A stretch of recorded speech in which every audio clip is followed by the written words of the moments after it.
Hi friends, welcome to our channel Gautami సాంప్రదాయ రుచులు. ఈరోజు హల్వా తయారీ విధానం. 4 రోజులు నానబెట్టుకున్న గోధుమలు తీసుకుని ఉదయం సాయంత్రం కడగాలి. ఈ విధంగా రుబ్బురాయిలో రుబ్బాలి.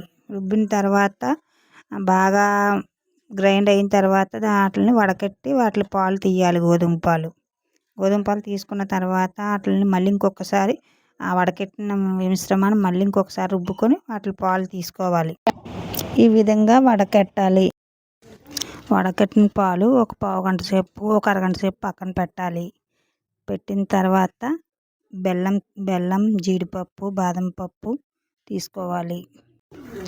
పొయ్యి వెలిగించి పొయ్యి మీద పాకం పెట్టాలి. 200 గ్రాముల బెల్లం, గోధుమలకి 400 గ్రాముల బెల్లం వేసుకోవాలి. దాని తర్వాత జీడిపప్పు, బాదం పప్పు నెయ్యిలో వేయించి బాగా మరిగిన పాకంలో ఈ గోధుమ పాలు వేసి బాగా తిప్పాలి.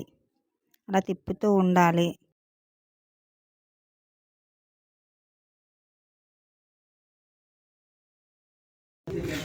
అలా బాగా కలుపుతూ ఉండాలి. పాకం అడుగంటకుండా ఉండాలి. అలా కలుపుతూ ఉండాలి.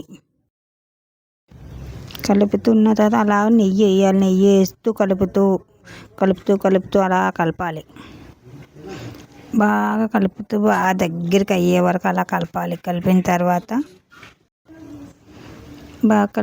ముద్ద అయిన తర్వాత హల్వా రెడీ. నెయ్యి వేసుకొని బాగా దగ్గరికి ప్లేట్లో వేసేయాలి. ప్లేట్లో వేసి జీడిపప్పు, బాదం పప్పు వేసి గార్నిష్ చేసుకోవాలి. మామూలు హల్వా రెడీ అయ్యింది. కింది నెంబర్కి వాట్సాప్ కానీ కాల్ కానీ చేసి ఆర్డర్ చేసుకోండి.